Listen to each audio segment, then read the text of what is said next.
본문은 열왕기상 17장 8에서 16절.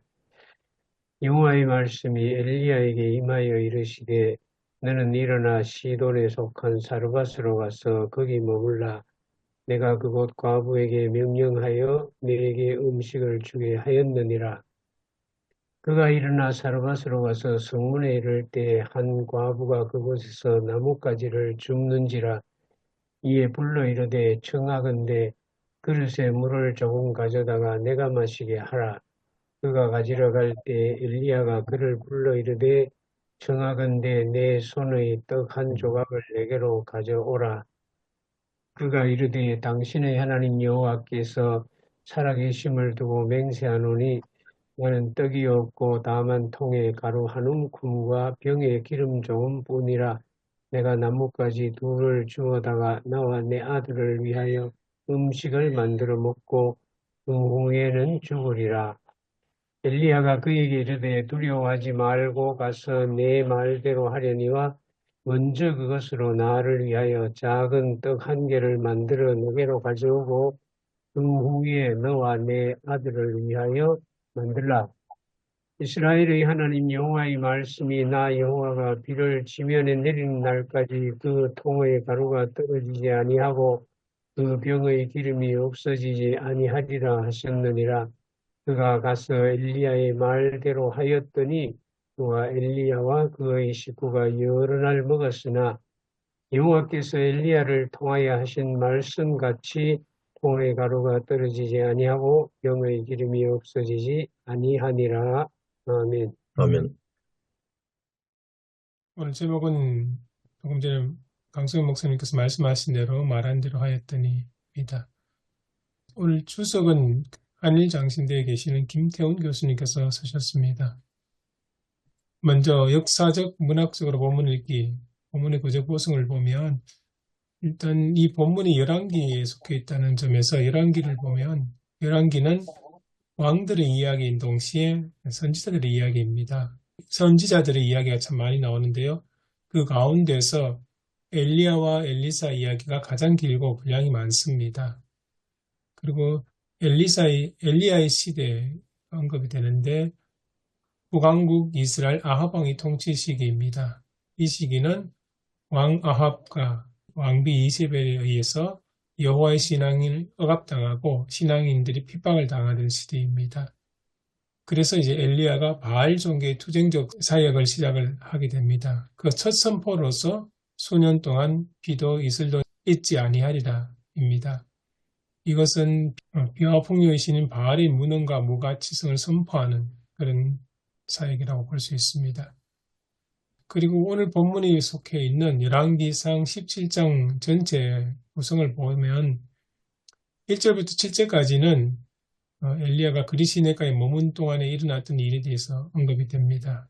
그리고 오늘 본문에서는 8절에서 16절 엘리야가 갔던 사르밧은 페니키아 지역으로 바알의 본산지입니다. 그곳에서 여호와의 신앙을 지키는 과부의 이야기입니다.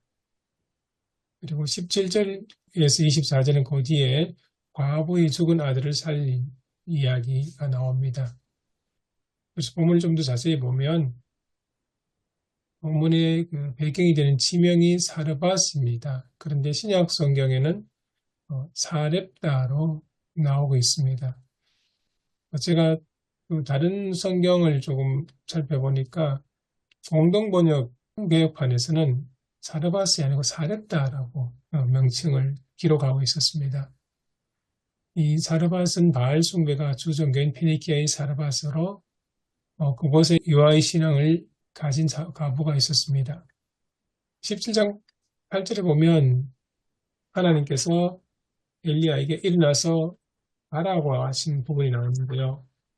여기서 일어나라는 말은 즉시라는 의미로 해석할 수 있습니다. 그러니까 즉시 가서라는 그런 의미로 해석이 가능합니다.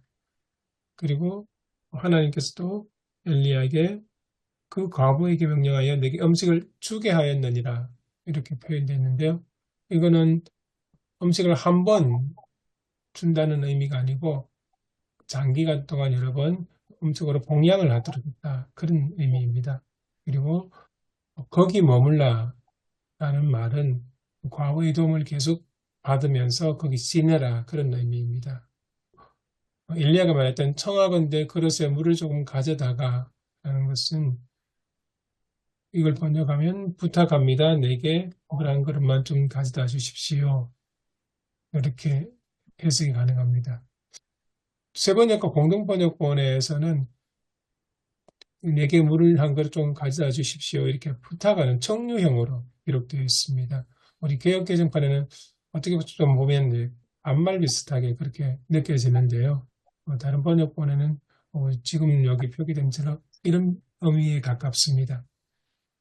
엘리야가 말했던 내 손에 떡 한 조각이란 말은 내 손에 란 말인 당신이 가진 것 중에 그런 의미입니다. 사르밧 가보가 엘리야에게 당신의 하나님 여호와라고 이야기했을 때 이 의미는 자신도 하나님을 섬기지만 상대방을 존중할 때 사용하는 표현이라고 합니다. 그러니까 당신의 하나님 여호와가 엘리야 당신이 섬기는 하나님이란 나와는 전혀 무관한 그런 의미가 아니라 이렇게 자신도 하나님을 섬긴다는 의미가 들어있기도 합니다.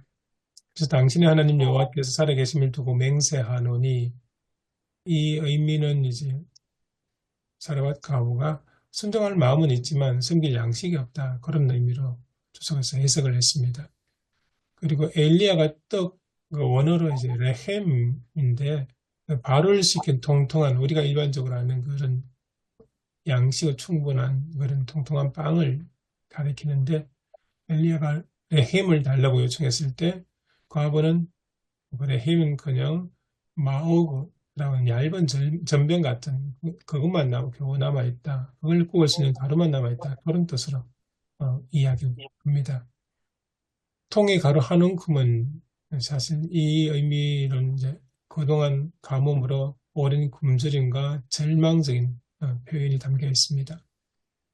그런 가부를 향해서 엘리야가 두려워하지 말고 내가 가서 내 말대로 하려니와 이렇게 쭉 이야기를 하는데 이 두려워하지 말라라는 말은 엘리야로서는 하나님의 기적이 되는 확신을 품고 이렇게 사르밧 갑을 위로하기 시작한 것으로 해석을 합니다.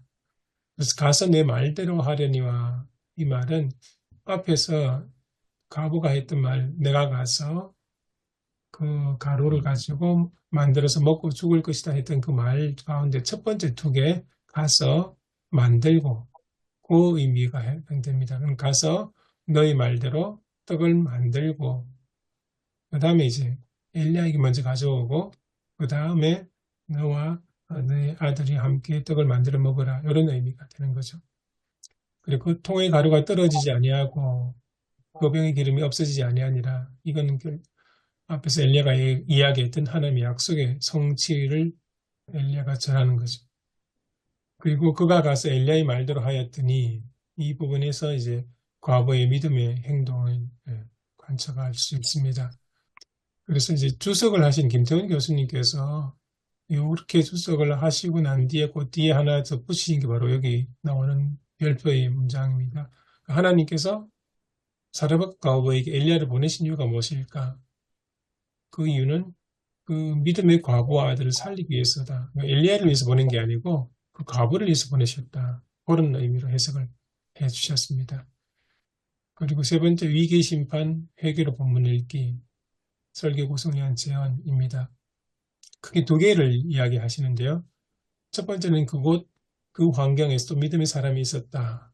두 번째는 여호와 하나님이 천지 만물을 다스린다. 이렇게 크게 두 개를 이야기하셨습니다.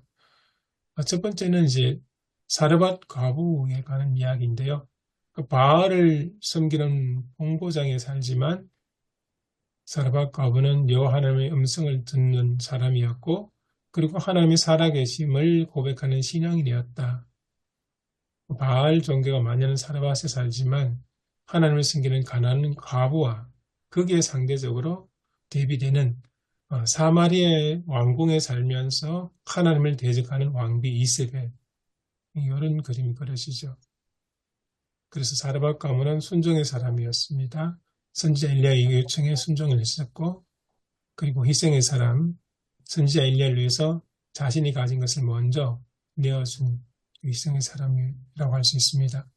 그래서 이제 이런 면을 볼 때 신약 성경의 마태복음 6장 33절에 그 말씀이 떠오르죠. 너는 먼저 그의 나라와 그의 의를 봐라. 그러면 너희 이 모든 것을 너에게 다 하시리라.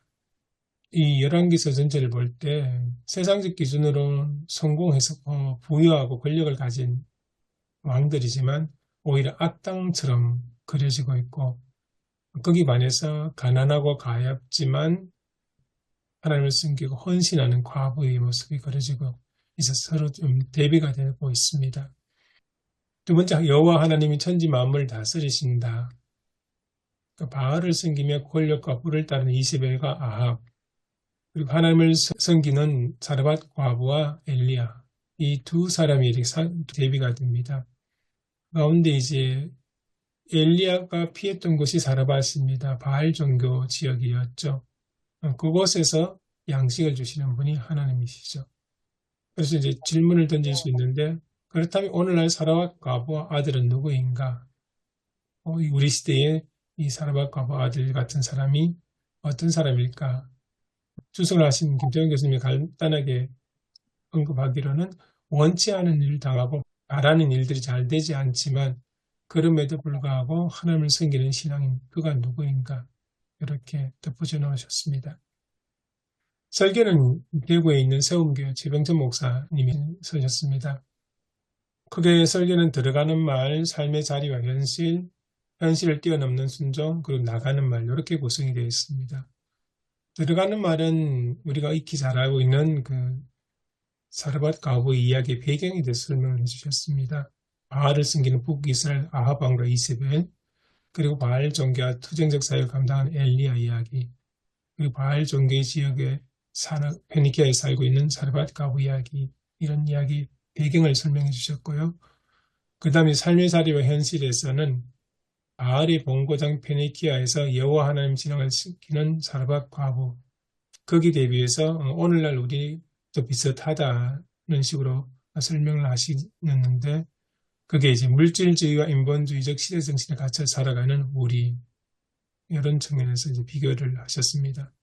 그리고 어린 아들을 데리고 살아가는 과부의 삶, 이게 이제 그 당시에 고달프고 가난하고 힘들었던 삶이었는데 오늘날 역시도 어린 아들을 데리고 살아가는 과부 역시 힘들게 살아간 상황이라고 이야기를 하십니다. 그리고 물과 떡을 요청하는 엘리야에 대해서 먹고 죽으리라는 이 과부의 대답을 통해서 절망적인 상황을 읽을 수 있다고 언급을 하십니다. 거기에 대해서 엘리야의 요구에 대해서 과부는 어떻게 대처했는가? 이게 이제 다음 단계로 넘어갑니다. 현실을 뛰어넘는 순종인데요. 가뭄 기간 중에 가루와 기름이 떨어지지 아니하리라는 하나님의 약속을 전한 이 엘리야의 말에 순종했던 과부가 언급이 되죠. 그래서 엘리야를 통해서 하나님께서 하셨던 그 약속이 실제로 성취되었다고 언급됩니다. 나가는 말에서는 이제 이브리서 11장 믿음의 사람들에 대한 언급이 나옵니다. 그러니까 이 믿음의 사람들 역시 상식과 경험에 머문 사람이 아니었다. 이렇게 언급을 하면서요. 그래서 우리에 대해서 이야기를 합니다. 우리 역시 자주 상황에 매여 하나님의 말씀에 순종하지 못하는 이유를 찾고 불순종하는 자신을 정당화하기도 한다. 환경이 여의치 않지만 하나님의 도움을 믿고 순종한다면 사르밧 과부처럼 기적 같은 은혜를 경험할 수 있을 것이다. 그리고 우리에게 임하신 하나님으로 인해서 하나님이 세상을 주관하시는 분임을 다른 사람들도 역시 깨닫게 될 것이다. 이렇게 이제 설교를 정리하셨습니다. 제가 본문 주석하고 설교를 읽으면서 거기에 대해서 이제 질문을 몇 가지 적어 놓습니다. 첫 번째는 하나님께서 왜 엘리야를 사르밧 과부에게로 보내셨을까? 두 번째는 하나님께서 사르밧 과부에게 엘리야를 돌보도록 계시하셨을까? 세 번째는 사르밧 과부는 어떻게 엘리야의 요구에 순종할 수 있었을까? 네 번째는 바알 고장에서 하나님을 경외하는 과부는 오늘날 우리 시대에 어떤 사람에 해당될까? 그리고 이세벨과 아합, 그리고 사르밧 과부와 엘리야, 최후의 승리자는 누구인가? 이런 질문을 준비했습니다. 예, 제 발표는 이상입니다.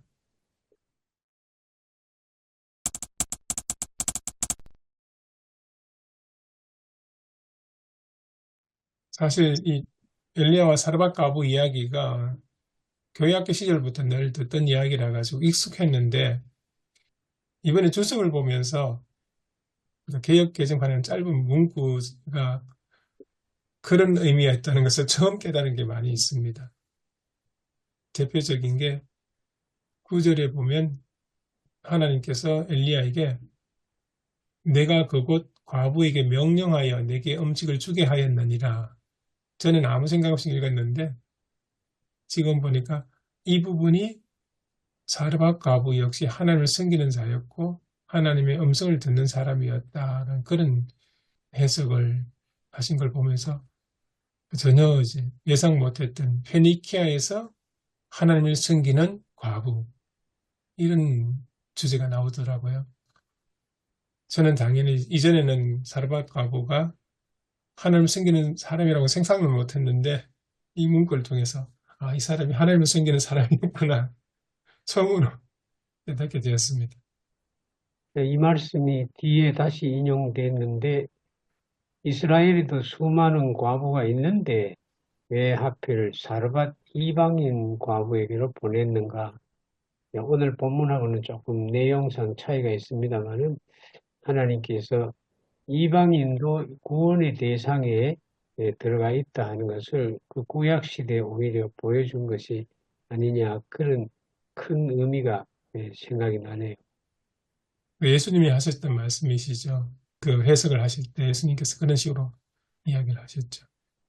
그 누가복음에 나와 있는 나사렛에서 예수님 배처받았을 때에 예수님께서 그 사대 가부의 얘기를 하시면서 예수님의 주석이라고 볼 수 있거든요. 나아만 얘기도 하셨고 예수님께서 엘리사 시대에 정작 그 고향 사람들은 예수님을 받아들이지 않았지만 그러나 이방 사람들은 받아들였다라고 하는 그런 얘기. 그래서 예수님 주석도 한번 참고가 될 것 같습니다. 네, 그래서 이제 제가 첫 번째로 드렸던 질문이 하나님께서 왜 엘리야를 사르밧 과부에게 보내셨을까? 바로 지금 말씀하신 그 주제거든요. 아까 그 주석에도 나왔지만은 뭐 사르밧 과부와 아들을 위해서 보내셨다. 그거는 이제 국지적인 면이고 더 크게 보면 정말 그 두로와 시돈 우상의 도시에도 예, 하나님의 사랑을 여전히 하나님께서는 그들을 구원하시기를 계획하고 계시고 또 실제로 과부를 통해서 그곳에 구원받는 사람이 있다는 것을 보여주셨죠. 단순하게 생각하면 지금 북이스라엘에는 엘리야가 안전하게 머물 곳이 거의 없잖아요. 특히 이제 아합에 의해서 지금 목숨이 위태로운 상황이고, 그 다음에 하나님께서 또 선포하신 말씀에 따라서 지금 굉장히 비가 내리지 않고 기근이 찾아왔기 때문에, 그 다음에 우선 생존 자체가 어려운 상황이니까, 단순하게 생각하면 하나님께서 엘리야를 하나님 말씀이 이루어질 때까지 이방 지역으로 좀 안전지대로 그렇게 보내셨다. 이렇게 생각하는 거, 단순하게 그냥 생각하는 거고. 그런 면도 있죠. 천 목사님 말씀에 이어서 생각한다면 결국 지금 북이스라엘 지역 안에서는 하나님을 경외하는 그런 사람들 찾기가 어렵다는 그런 의미도 되지 않나요? 나중에 이제 바알에 무릎 꿇자 7천 명이 얘기를 하는데 없는 건 아닌데 예, 일단 그 사람 숨어 있는 사람들이고 예언자가 끝까지 생존을 해야만 하나님 말씀이 어떻게 이루어지는지를 알 수가 있잖아요. 그가 나중에 돌아와서 또 사역도 계속 지속되고 또 예언자로 그 엘리야 예언자로 끝나는 것이 아니라 엘리사까지도 이어지게 됐기 때문에 예언자를 보호하시는 하나님의 종을 보호하셔서 하나님이 하신 일들이 구원의 계획들이 지속적으로 이루어질 수 있도록 그런 역할들이 있다고 봅니다. 그러니까 이제 조금 더 넓혀서 생각해 보면 지금 이스라엘하고 그 왕은 지금 여호와 하나님과 바알을 섬기고 있고 바알을 섬기지 않고 여호와 하나님을 섬기는 엘리야는 정치적으로 핍박을 받는 거고, 동시에 정치적으로 핍박받을 뿐만 아니라 바알 신은 풍요의 신이니까 모든 그 땅에 사는 사람들은 다 풍요를 바라고, 그리고 번영을 지금 추구하고 있는데, 근데 이제 여호와 하나님은 그런 신이 아니니까, 그래서 정치적으로는 박해를 받고 일반 백성들, 사람들의 정서에는 왕따를 당하고 있는. 그러니까 이제 북이스라엘에서는 결코 머물 곳이 뭐 소외당하고 왕따당하고 있는 상황이니까 더더욱 머물 곳이 없어진 그런 상황을 좀 볼 수 있는 것 같습니다. 그런 상황에서 본문 주석 하신 교수님 이렇게 의도를 보면 오늘 본문 주석 초점에 과부에게 있지 않는가. 설교를 좀 과부에게 초점을 두어서 하도록 하는 거 아닌가. 그런 인상도 받았습니다. 오늘 설교 제목을 봐도 교수님 하신 말씀하고 맞지요. 맥락이 맞죠. 말씀대로 하였더니 여호와의 말씀대로 되었다. 결국은 과부의 순종에 초점이 가 있죠. 이 본문 전체를 대비해 보면 굉장히 아이러니한 게 이스라엘 땅에 사는 아합 왕은 잘 살고 왕이고 아브라함의 후손인데도 하나님 말씀 안 듣고, 우리 사르밧 가부는 이방인이고 권력도 없고 힘도 없고 가난한데도 하나님 말씀 순종하고, 이 모든 것이 굉장히 아이러니하게 대비적으로 상황을 조성하고 있다. 그런 가운데서 이 사르밧 과부의 순종이 더 빛이 나는 거죠. 그 이세벨이 결국은 바알을 가져왔잖아요. 그러니까 바알을 갖고 와서 바알을 장려하고 그다음 예언자들을 핍박하고 죽이고 완전 이스라엘을 바알 종교의 나라로 그렇게 만들려고 하는 그런 어떤 상황인데, 결국 바알은 풍요의 상징이고 비를 내리는, 바알과 아세라의 둘의 어떤 결합을 통해서 비가 내린다고 그러지 않습니까? 풍요를 상징하는데, 바알과 아세라의 어떤 무능함, 정말 그렇게 섬겨도 이렇게 기근이 오고 비가 오지 않고 흉년이 오고 백성 삶이 얼마나 힘들었겠습니까? 그런 것들의 무능을, 그리고 그들이 얼마나 바알을 찾았겠습니까? 그때 당시에 왕도 마찬가지고. 그러나 비가 더지 내리지 않았다는 사실. 그런데 바알의 본산이 결국 페니키아잖아요. 시돈과 두로잖아요. 그 영향이 북이스라엘만 미친 것이 아니라 그 지역 전체가 결국 비가 내리지 않았다고 하는 것, 피해가 어느 한지에 영향을 끼치는 것이 아니라 전체가 다 있기 때문에 살았다 가부도 실제로 생존의 위기에 있었다는 거죠. 그러니까 바알의 본산 자체도 결국은, 이스라엘은 바알의 원래 본산도 결국은 그렇게 바알이 무능하다고 하는 것을 드러내시고, 그곳에서도 하나님을 섬기는 사람을 하나님 살리신다. 바알의 본산에서도 그거를 어떻게 나타내지 않았겠나, 그렇게 생각해 봤습니다.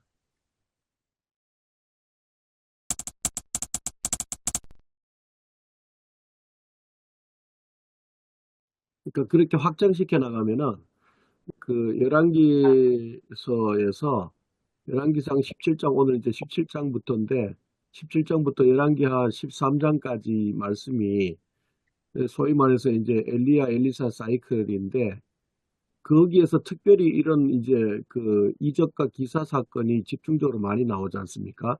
나만 장군의 얘기도 그렇고, 이 이야기 자체가 과연 참신이 누구인가에 대한 얘기로 확장이 돼야 된다. 그래서 거기에서부터 풀어나가야 되고, 지금 천 목사님 말씀하신 것처럼 결국에는 이제 이세벨이 이제 두로에서 이제 그 바알 신앙을 가지고 온 이제 장본인이고, 그곳이 이제 본산인데, 두로와 시돈이 얘기도 같이 결국에는 참신이 누구신가, 여호와 신앙을 얘기를 할 수밖에 없는, 그렇게 풀어나가야 되지 않을까라는 생각이 듭니다. 그래서 그때 엘리사 시대로 오면 나만 장군에게 엘리사를 소개했었던 그 애는 계집종이잖아요. 여자종이잖아요. 그것도 북이스라엘에서 붙잡혀온 굉장히 아주 좀 비참하게 된 그런 어떤 상황에서 하나님의 사람이 있다는 것을 알렸고, 나만도 결국은 하나님의 신하고 관계없는 사람인데 그 나중에는 결국 하나님의 은혜를 입게 된 보면 어떤 상황이든지 간에 어떤 상황이든지 어떤 조건이든지 간에 그 하나님 살아계신 믿는 사람, 하나님 역사를 믿는 사람을 통해서 하나님이 하신 일들을 드러내신다 라고 하는 것이 이제, 그러니까 이스라엘 전체가 바알 신앙으로 다 넘어갔다고 볼 수가 있거든요. 하나님의 7,000명 무릎 꿇지 않은 사람들, 그건 아직 다 드러나지 않았기 때문에 누가 누군지도 모르고, 그래서 특히 오늘 본문을 읽을 많은 사람들 어떤 상황과 조건이든지 간에 의인은 그 믿음으로 말미암아 살리라 한 것 같처럼 믿는 사람은 하나님이 반드시 살리신다라고 하는 그것을 이제 말씀을 하려고 하지 않았겠나 그렇게 봅니다. 다시 한번 생각해 보면 영적으로 가장 타락한 시대죠. 아합 왕, 이 오므리 왕조 때가 아합 왕이나 이 이세벨 이 시대가 가장 그 영적으로 타락한 시대였고, 그 가운데서 이제 과연 참신에 대한 어떤 그런 얘기를 하고 있다면, 이게 이제 나아만 이야기도 그런 선상에서 보면은 나아만이 이제 그 이방의 장군이었는데 그 사람의 신앙 고백이 결국에는 7번 물에 잠그고 요단강에 지금 열왕기하 5장의 15절 말씀을 보면 나아만이 모든 군대와 함께 하나님의 사람에게로 돌아와서 그의 앞에 서서 이르되 내가 이제 이스라엘 외에는 온 천하에 신이 없는 줄을 아나이다. 이제 이런 어떤 모습들이 과연 누가 참신인가에 대한 어떤 결정적인 이제 그 결론이라고 말할 수가 있을 것 같다라는 생각이 듭니다. 사르밧 가부 이야기도 마찬가지고 엘리야의 어떤 그런 바알신 선지자들과의 어떤 대결도 마찬가지고 여러 가지 어떤 모습들이 전부 다 과연 이런 영적인 암울한 시대, 정말 타락한 이런 상황 가운데서 과연 누가 참신인가, 여기에 초점을 맞추면은 되지 않을까. 그리고 아까 이렇게 주석 쭉 이렇게 말씀하신 가운데서 설교 포인트를 충분히 잡을 수 있지 않을까 생각을 합니다. 저도 좀 많이 조금 생각이 들기도 하고 좀 어렵기도 하고 그러는데요. 아합이 그 바알 신앙을 가지고 들어왔을 때에 그 부인 때문에 바알 신앙만을 가지려고 했다는 이제 그 성경에 이야기한 것만 이렇게 이제 생각하는 경우가 있기도 하지만 또 다른 분의 어떤 해석들을 또 보게 되면은 아합이 이제 여러 종교를 다 수용을 하는 쪽에 여호와 신앙도 탄압을 하지만 완전히 탄압하는 것도 아니고 그런 면들이 있는데요. 결국은 이제 아합은 한 왕으로서 사회가 여러 가지 종교로 해서 분열이 되어 있는 것들을 하나로 이제 종교를 다 수용해 줌으로 말미암아 바알도 수용해 주고 또 이제 그쪽으로 또 나가겠지만 또 추구했기도 것도 있지만 그렇게 함으로 말미암아 사회를 수용을 해서 통합을 시켜 가지고 나라를 더 강하고 더 튼튼하게 그래서 더 부강하게 할 수 있는 나라, 어떻게 보면 또 부강한 나라로 만들기 위해서 또 어떻게 보면 바알 신앙이 가장 또 힘이 될 수 있는 그런 이제 그 정치 그 방향에서 엘리야를 탄압하게 된, 그리고 여호와 신앙을 약화시키는 그런 맥락에서 좀 보면 또 어떨까, 좀 그런 생각을 좀 해봤고요. 그렇지만 이제 엘리야는 이제 유일신, 아까 나의 하나님은 여호와다, 이 엘리야의 이름이지 않습니까? 그래서 그것을 강조하는, 그러니까 유일신 신앙으로 그렇게 가는 사회를 다시 한번 개혁시키려고 하는 그것이 이제 엘리야가 아닌가, 그런 생각이 들고요. 하지만 그 유일신 신앙으로서의 계획은 사실 쉬운 게 아니고 이것은 다 무너질 수밖에 없는 그런 체계이기도 하는데 특별히 그 유일신 신앙으로서의 개혁은 최초로 했던 것은 그 이집트 고대 왕국 신왕국 시대에 그 아메노테 4세가 이제 그 태양신을 유일신으로 생기고 하려고 하는 그래서 사회를 개혁시키고 당시에 그 제사장들의 세력들을 다 약화시키고 그러면서 자신의 이제 절대 통치를 만들려고 했었지만 결국은 이 사람도 실패를 했거든요. 실패를 했고 반기를 든 사람들이 역사의 흔적도 없이 다 지워버렸고 이런 분이 있었다는 존재도 몰랐는데 다만 이제 그 발굴을 통해서 이런 최초로 유일신신앙으로 계획하려는 것이 있었구나.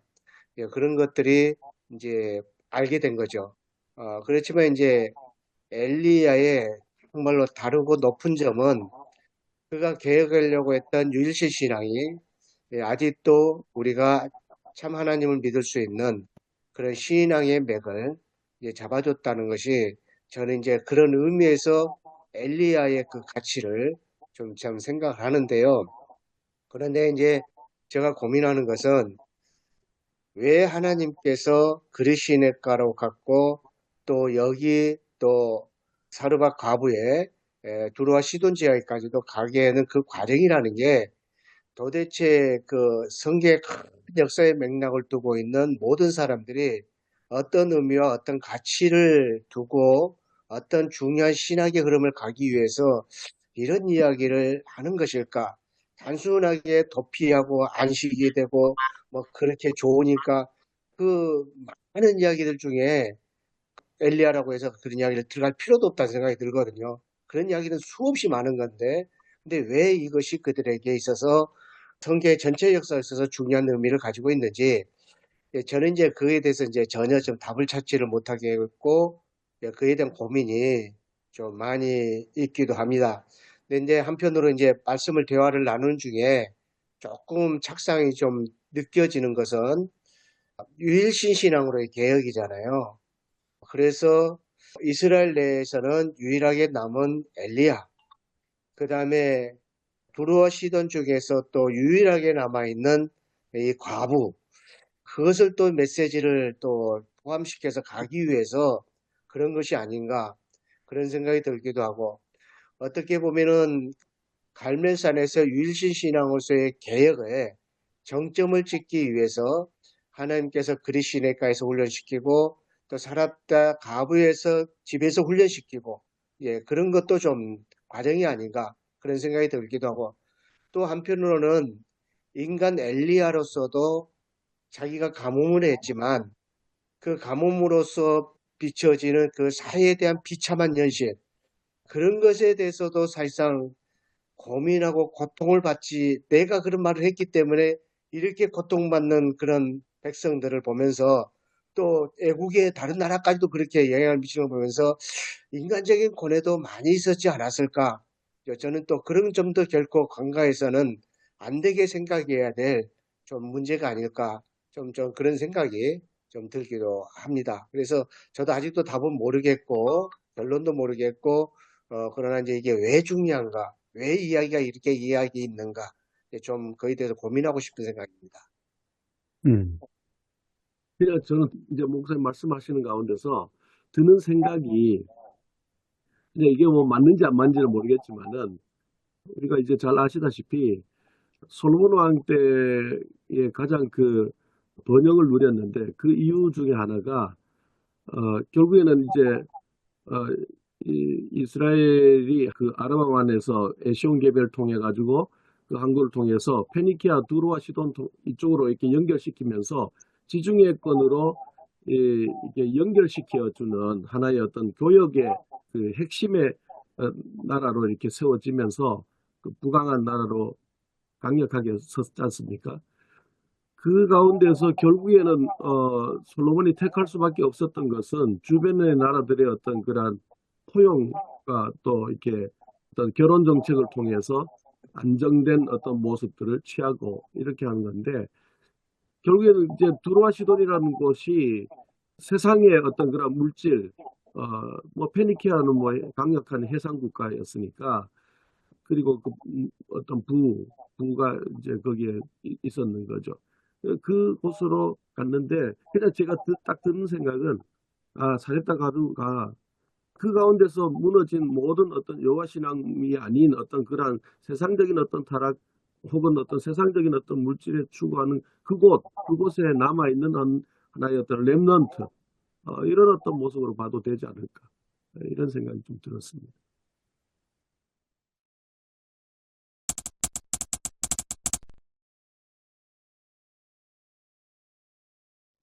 근데 사건 하나하나를 보면, 뭐, 이번에 사르밧 가부 이야기나, 나만 장군 얘기나, 또, 엘리사에 이어지면서 있었던 여러 가지 기적이 있지만, 그것만 보면 뭐, 하나님이 참 하나님이다라고 얘기할 수 있는데, 그러나 이제 좀 이렇게 한 발 떨어져서 보면, 결국은 북이스라엘은 돌아오지 못했잖아요. 그 7천 명은 도대체 어디로 갔을까? 그 7천 명이 있었지만 나라를 바꾸진 못했어요. 그렇게 크게 보면 참 저는 이런 메시지를 어떻게 전해야 될까? 참 하나님, 여호와 하나님을 믿으면 그 나라가 끝까지 이렇게 좀 신앙을 잘 지키는 그런 나라가 될 수 있어야 되는데 엘리사 같은 경우는 뭐 구약 시대에 가장 뛰어난 선지자라고 할 수 있는데 그럼에도 그 나라를 바꾸지 못했던 그거는 우리가 어떻게 봐야 되냐. 바꾸지 못했을 뿐 아니라 그 북이스라엘은 아예 흔적도 없이 사라져 버렸잖아요. 그 이후에. 이런 부분은 우리가 어떻게 봐야 되는가 그런 고민이 있습니다. 목사님 질문이 상당히 큰 질문인데 대답은 아주 작은 데서 그 해답을 찾을 수 있는 것 같아요. 아무리 뭐 아브라함 후손이고 왕국이고 왕이고 뭐 많은 사람이 있다 해도 결국은 한 사람의 순종만큼은 큰 힘이 되지 못한다. 자르밧가부 한 사람의 순종이 하나님의 뜻을 이루었고 아합왕이나 솔로몬 왕이 하나님을 버리고 떠남으로 해서 오히려 그 왕국은 망했다 하는 거죠. 그 하나님의 전체적인 계획이 그렇다고 실패했느냐? 예, 그걸 그렇게 이제까지 우리가 연장해 볼 수 있는데 그것은 아니고 사람이 결국은 순종하지 않는 사람은 아무리 많더라도 나라더라도 왕이더라도 뭐 어떤 고화를 막론하고 하나님 말씀에 순종하지 않으면 이 일은 이루어질 수 없다. 그러나 순종하는 사람을 통해서 하나님의 일은 이루어진다. 거기에서 중요한 해답을 얻을 수 있을 것 같아요. 제가 이제 예배와 강단에 이제 매주마다 본문이 있지 않습니까? 저는 이제 금년부터 이제 이걸로 설교를 했거든요. 근데 이 예배 강단 그 한 주 한 주 것이 바로 이렇게 그냥 교회력에 따라서 집어넣은 것이 맞춰서는 그런 것이 아니라는 것을 제가 좀 많이 느꼈어요. 최근엔 더. 그러니까 지금까지 했던 말씀들을 차곡차곡 다시 진행해 가게끔 설교가 진행해 가게끔 해서 어떤 정점으로 향하게 하는 그런 그 매주마다의 본문의 구조의 연결성을 가지고 있다. 그런 것을 굉장히 좀 요즘에 다시 한번 좀 느끼고 있습니다. 그래서 그 에베소서 이야기하지 않았습니까? 우리가 이제 보면은 올해는 이제 마가회라 그랬다고 하더라고요. 그래서 마가복음의 설교를 많이 했고 또 마가복음의 설교를 에베소서와 또 연결을 많이 시켰고 그렇게 했는데 그래서 이제 이 말씀들을 결국은 이제 에베소에서 이제 결론을 내게끔 그런 그 구조를 가지고 있는 본문의 이렇게 배경들이다. 좀 그런 생각이 좀 많이 들었고요.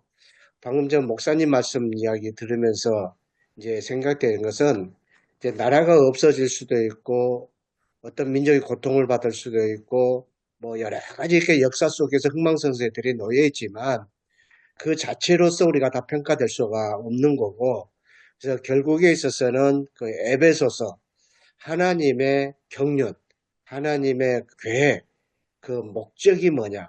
이제 거기에 이제 가게 되는 그런 말씀으로서의 그 과정.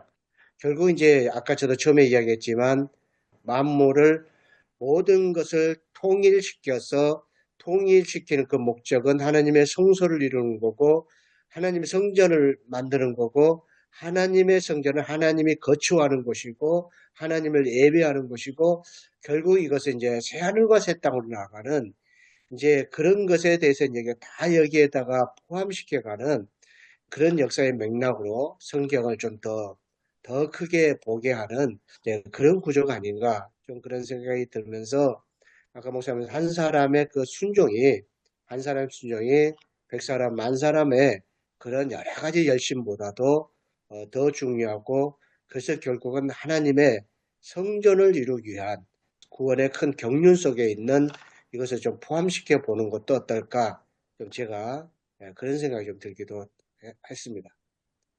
근데 그 한 사람 순종이, 사르밧 가부 순종이 그 집안, 한 집안은 가난에서 벗어나고, 굶주림에서 해결됐지만, 그냥 그걸로 끝이잖아요. 그걸로 끝이고, 그 집안만 그냥 잘 된 거지, 그게 어떤 영향력을 미치지 못했다, 이거죠.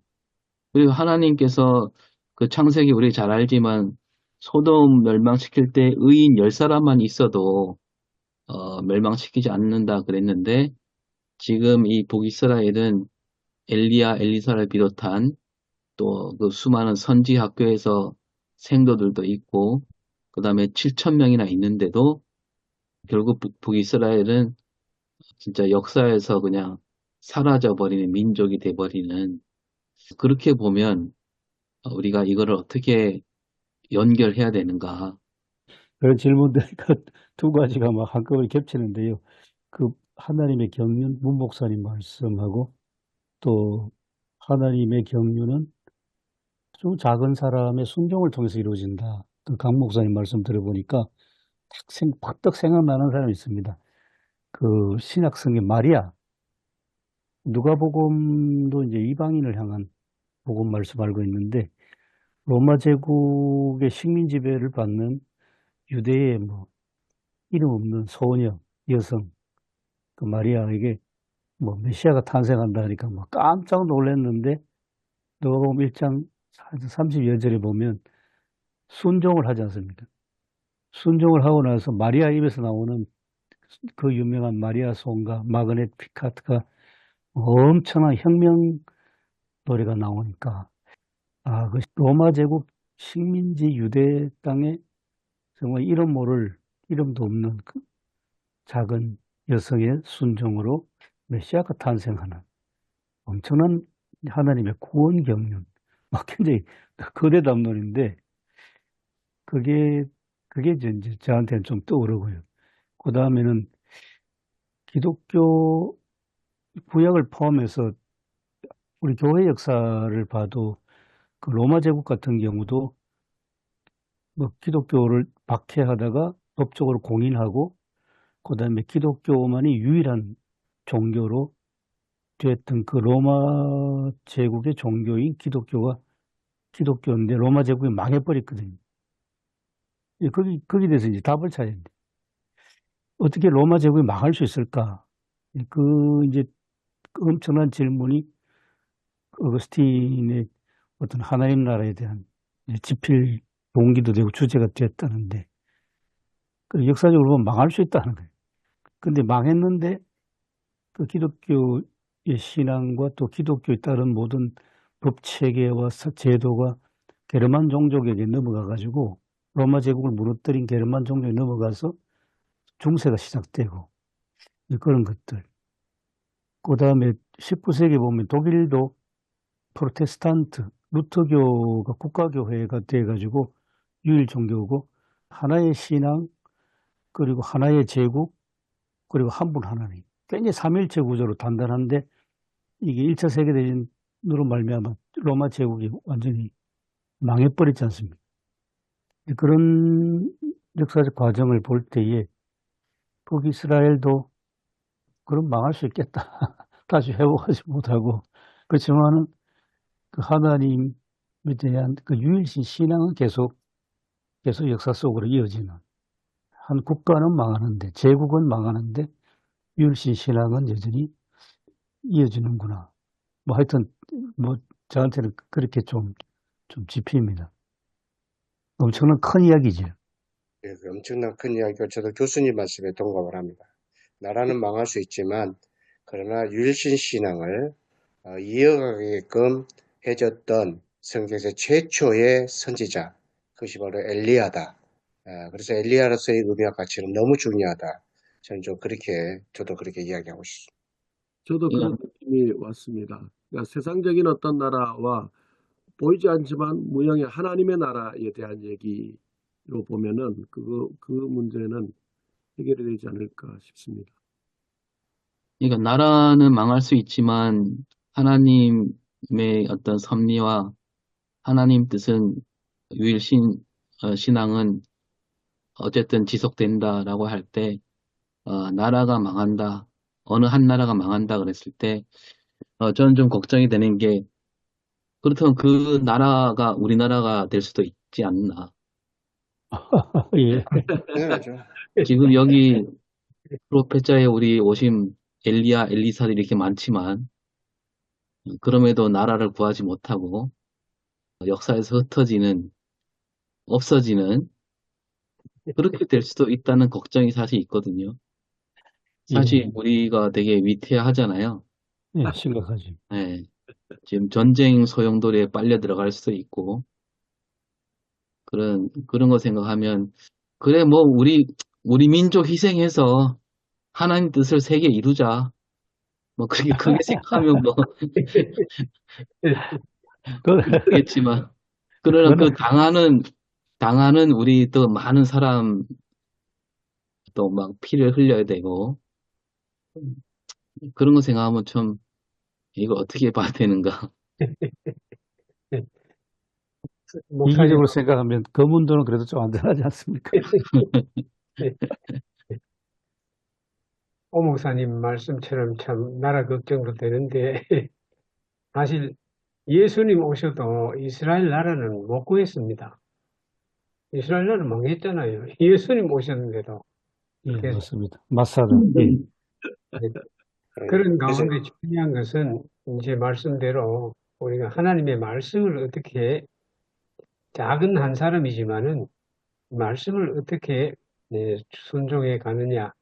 그렇게 해서 하나님 나라는 완성되어 가는 것이지 허물어져 가는 건 아니잖아요.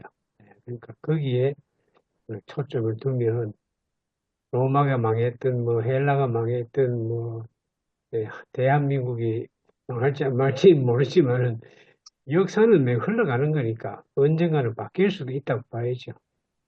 그래서 이제 에베소서가 중요한 게 이미 아직도 안임 사이 속에 있는 우리는 아직도 에베소 6장 말씀처럼 투쟁하는 중에 있다는 거죠. 투쟁하는 교회 이야기. 칼빈도 그렇게 이야기했지만 우리는 여전히 투쟁 속에 있다. 저는 그렇게 이야기하고 있습니다. 근데 아무튼 오늘 본문 속으로 다시 돌아가셔야 되는데. 지금 너무 확장돼가지고 네. 하여튼 많이 배웁니다. 오늘 사건은 지극히 개인적인데 사실은 그 배경은 오늘 우리 이 얘기한 주제가 들어가 있습니다. 이런 배경 아래서 작은 사건을 통해서 하나님의 원대한 계획을 보여주시는 게 아니냐. 그래서 한 사람의 순종이 참 중요하다는 거죠. 그래서 엘리야도 최악의 지금 상황이 아니었습니까? 지금 정치적으로 몰린 상황이, 목숨이 들어온 상황이고, 당장 엘리사도 생존의 문제가 지금 걸려 있잖아요. 먹는 문제. 뭐 하나님의 종이라고 먹지 않은 건 아니잖아요. 그렇게 먹지 않고 사회 갈 수 없으니까. 그런 사람 가운데서 하나님께서 그에게 말씀하시니까 즉시 일어나서 엘리사도 자기도 말씀을 선포한 사람이지만 엘리야도 하나님 말씀 순종했지 않습니까? 그러니까 그게 중요하다. 오늘날 우리도 말씀을 정말 전하는 사람이 우리도 실제로는 순종한 사람이 되어야 될 것이고 말씀에 즉시. 그 다음에 또 사르밧 가부도 또 말씀을 들은 사람이잖아요. 그래도 사르밧 가부 최악의 상황이다. 지금 가루 한 움큼과 병에 있는 가루, 기름 좀 해서 전병 겨우 구워 먹고 죽이려고 하는 진짜 완전 절박한 상황인데 그때 하나님 말씀을 들었다는 거죠. 그래서 이 말씀은 우리가 아무리 절박하고 생존과 생명의 위협을 받는 상황이라도 하나님은 반드시 하나님 말씀을 듣는 사람을 살리신다. 그리고 또한 하나님 말씀을 들을 때 우리가 거기에 우리의 생명과 생존이 있다라고 하는 거. 그거를 이제 다시 본문으로 들어가면 그 말씀으로 한번 요약해 볼 수 있겠나 싶습니다. 음.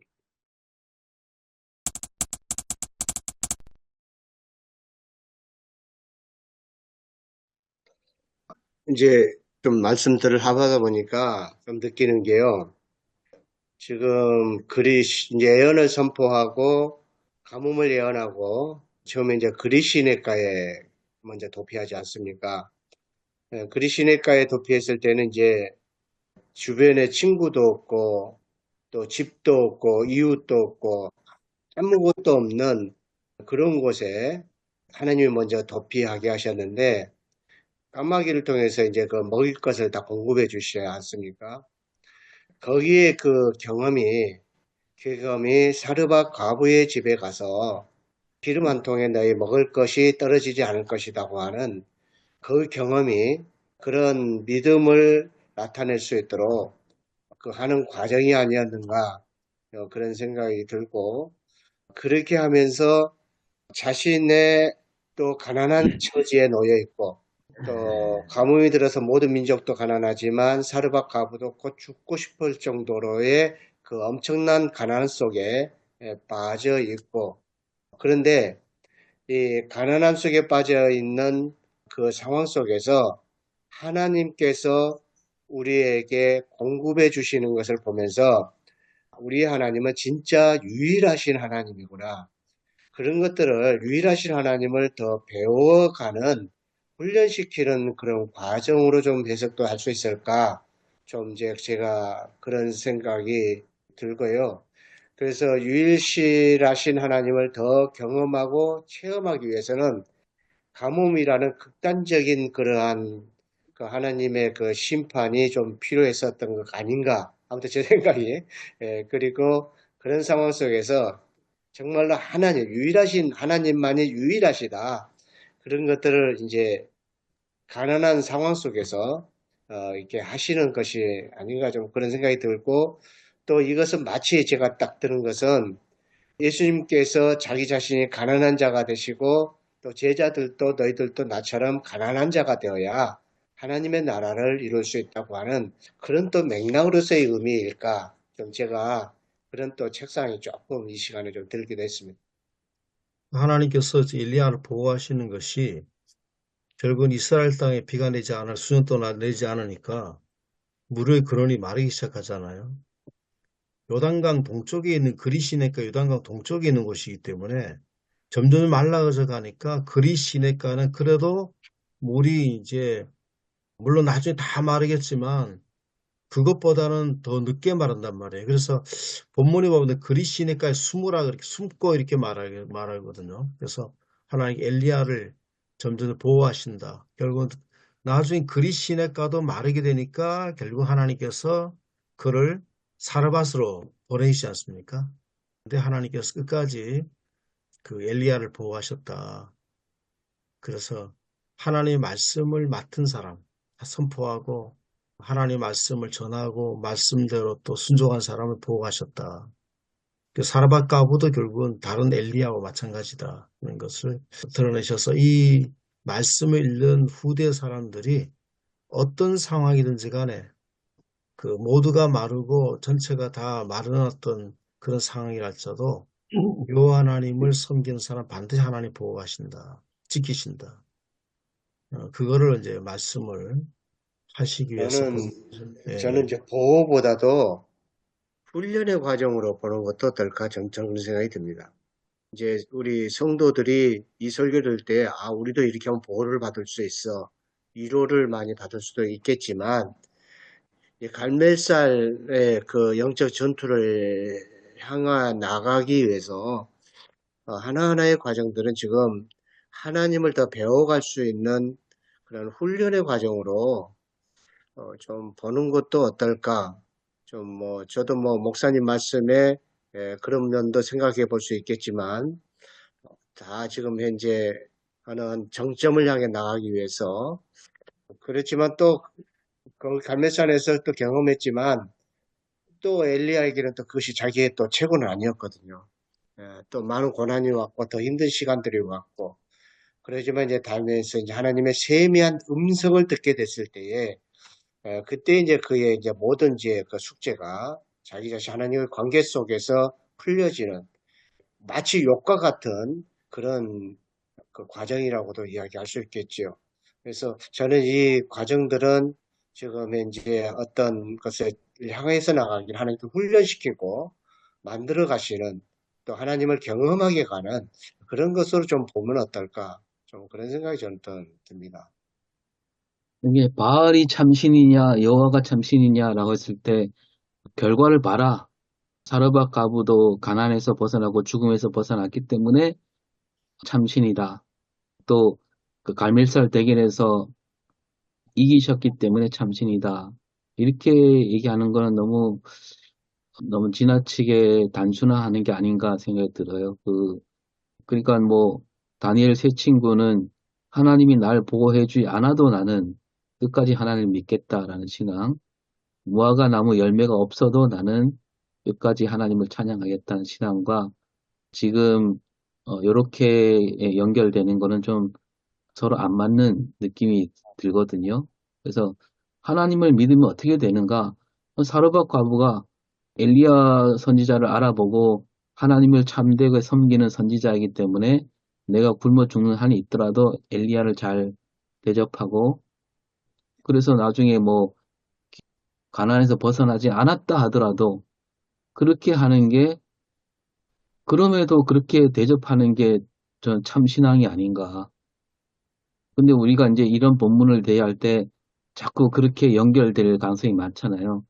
하나님을 잘 섬기고 교회 봉사 잘하고 신앙을 잘 지키면 하나님께서 복을 주셔서 그 집안이 평안해지고 심지어 부자가 되고, 이렇게 연결될 위험성이 너무 많다는 거죠, 제 생각은. 예.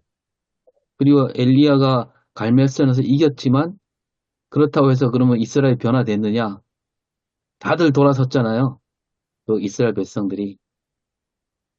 그 근데 7,000명은 그 사건 때문에 7,000명이 생긴 건 아니고 이미 하나님이 마련해 두신 사람이었고, 그 갈멜산 대결 이후에 이스라엘 백성들은 다 돌아섰거든요.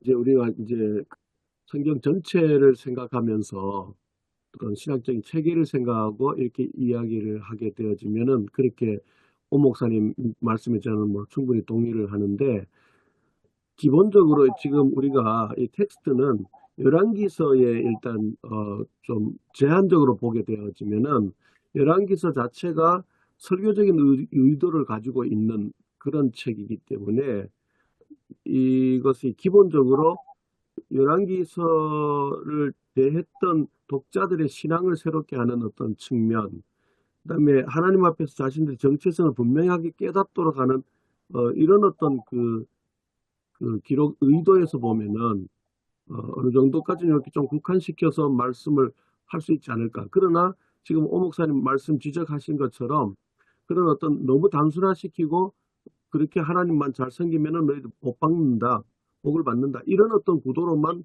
가는 것은 우리가 유의를 하면서, 그럼에도 불구하고 사르밧 가부가 그걸 다 드리면은 없는데, 그럼에도 불구하고 신앙으로 이렇게 이야기를 풀어 전개하면 어떨까, 그런 생각은 듭니다. 엘리야도 그러면 말씀을 들어라 이렇게 얘기하지 않았잖아요. 일반 사람들 그걸 모르거든요. 뭔가 우리가 결단하려면은 결단할 수 있는 어떤 확신을 우리가 줘야 하잖아요. 신앙도 마찬가지 아니겠습니까? 그냥 이렇게 가라 그러면 누가 하겠습니까? 그러니까 엘리야도 결국은 하나님이 어떻게 역사하신지를 먼저 얘기했잖아요. 그냥 말씀을 들어라, 윽박 지르거나 이렇게 한 것이 아니라 결국 먼저 그 하나님 말씀을 들으면 어떻게 될 거라고 하는 걸 얘기를 했지 않습니까? 그런 거지, 뭐, 그걸 더 잘 되고 더 잘 산다, 뭐, 지금 우리가. 그런 것이 아니고, 결국은 그건 듣는 사람이 하나님 말씀 들을 때 하나님 어떻게 그 백성들 대하시는 건가? 어떻게 하실 건가라고 하는 거를 말씀하시기 위해서 그렇지 않겠나 봅니다. 너무 떡에 대해서는 부정적으로 너무 생각하지 말고, 너무 떡과 기름이 돼서 너무 부정적으로 생각하지 말고. 말씀에 순종하면 살박하고 안 굶어 죽고 그 가정이 살았다. 이건 결과물이에요. 그건 결과물인데 처음부터 살박가부가 그 결과물을 얻기 위해서 한 게 아니고 순종했더니 그런 결과물이 생겼다는 거죠. 예, 그 우리가 전할 때 그 목적물로 삼아서 그 살박가부가 살기 위해서 그렇게 떡 줬다 이러면 이게 완전히 설교가 말씀이 허물어지는 거죠. 그래서 순종의 결과물로 살게 된 거지 살기 위해서 순종했다 이러면 말씀이 전도되는 거죠. 예, 그러면 우리가 이제 정말 하나님하고 긍정하는 게 되죠. 나 11조 할 테니까 복 줄래요, 안 줄래요? 긍정하는 게 되기 때문에 말씀에 순종하면 뒤에 보니까 말씀대로 하나님 말씀대로 복된 삶이 이 땅에서 주어졌다 하는 거죠. 그러니까 이제 우리가 이제 적용을 할 때, 뭐 그동안 우리가 많이 그렇게 들었잖아요. 사르밧 가부 봐라. 그렇게 순종했더니 이렇게 큰 가난과 죽음에서 벗어나지 않았느냐. 우리도 그러면 순종하자. 그럼 우리도 이렇게 된다. 이게 그동안 우리의 도식이었잖아요. 근데 성경은 사실 그렇게 말하려고 하는 건 아닌 것 같은데, 그런 조심스러움이 있다는 거죠. 그렇죠. 예. 그 도식은 그렇게 돼 있는데 강조점이 어디 있냐 이거죠. 강조점이 앞에 있느냐 뒤에 있느냐. 말씀의 핵심은 앞에 있다는 거죠. 순종함에 있다. 이게 이제 강조되면 뒤에 거는 따라오는 것이다. 그래서 뭐 그 예수님 말씀하셨듯이 그 나라와 그 의를 먼저 구하라 이거잖아요. 예, 그러면 그 다음에 주어진다는 거죠. 그게 그 차이가 있는 것 같습니다. 우리 그걸 잘 적용하는 게 우리가 해야 될 일인데, 엘리야가 보는 것과 하나님에 대한 인식과 보는 것과 일반 사람들이 보는 것과는 다르다는 거죠. 그러니까 목사들이 바라보고 있는 것과 일반 우리 성도들이 보는 것과는 다른 거죠. 유치원생이나 작은 아이들이 움직일 수 있는 동의는 뭐 사탕 한 개거든요. 너무 우리가 성도들을 너무 이렇게 낮게 본다고 하는 그런 거죠. 우리가 생각하는 수준의 얘기와 당장 내가 생활 속에서 있는 사람들의 어떤 그것과는 너무 차이가 많다는 거죠, 우리가. 그럼 그들에게 어떻게 하나님 말씀이 들리게 해줄까? 하나님 말씀이 그들에게 진짜 그 말씀이 맞다고 그들이 동의해 주게 어떻게 될까라고 하는 걸 우리가 지금 고민하잖아요. 너무 공중에 뜬, 구름에 뜬 얘기만 너무 하면 그건 나 현실하고 우리하고 안 맞습니다, 목사님. 아무리 목사님 말씀하셔도 그거 우리하고 안 맞아요. 내가 당장 현재 진짜 치열하게 고민하고 우리는 그런 치열함을 모르거든요. 솔직한 얘기로 목사는 그런 치열함을 모르거든요. 당장 그런 치열함을 느끼고 있는 사람들 앞에 너무 공중에 뜬 얘기만 하면 진짜 그게 안 맞다 보거든요. 너무 또 이상적인 얘기만 하면. 그래서 그걸 어떻게 잘 조절하느냐. 그것이 너무나도 그게 치르지 않도록 그게 우리에 대해 고민이고 우리가 그 말씀을 운반하는 사람으로 역할이 않겠나 싶습니다. 그 잘 조절하는 거는 각 개개인마다 다르지 않을까요? 네. 그래,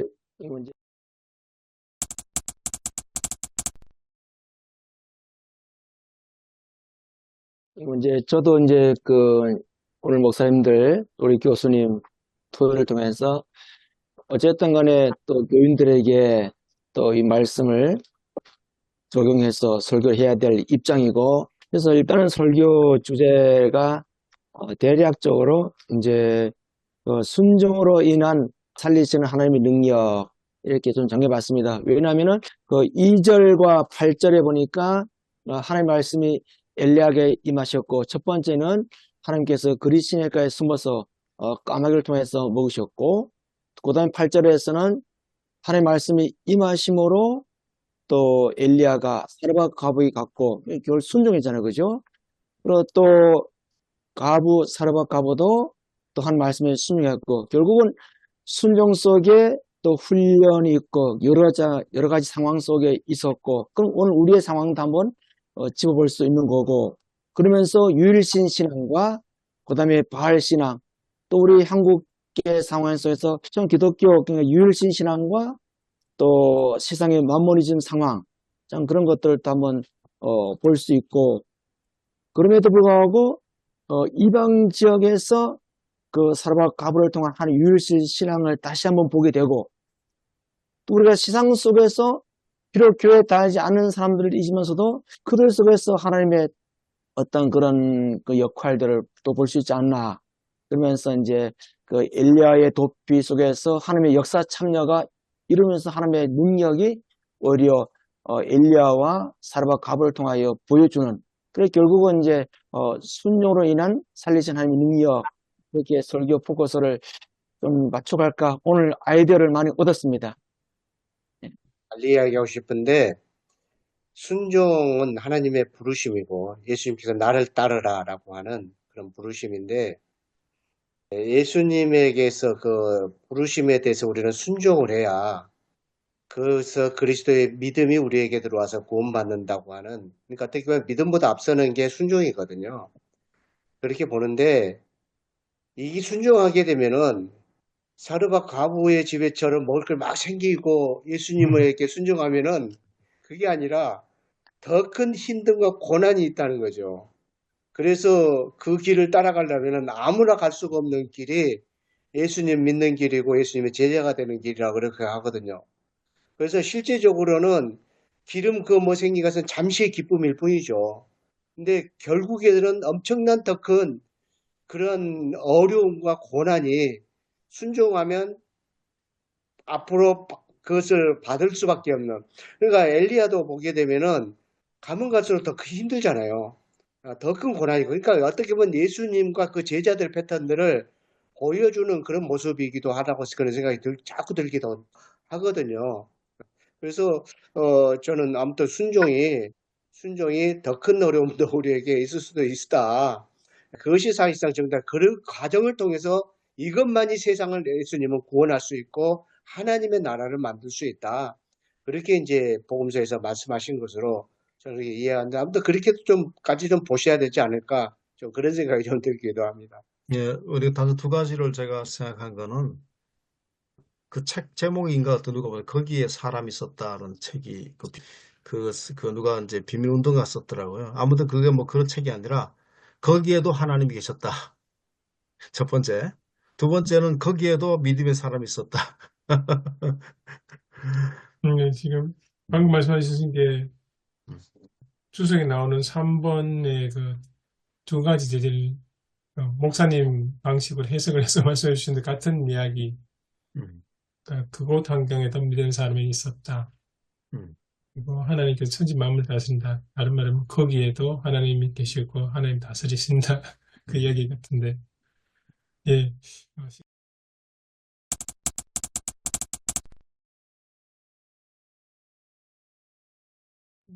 사랑과 은혜가 많으신 하나님 아버지, 이제 이렇게 하나님 말씀을 붙잡고 함께 대화를 나누고 말씀을 더 잘 이해하기 위해서 토론을 할 수 있게 해주셔서 너무 감사합니다.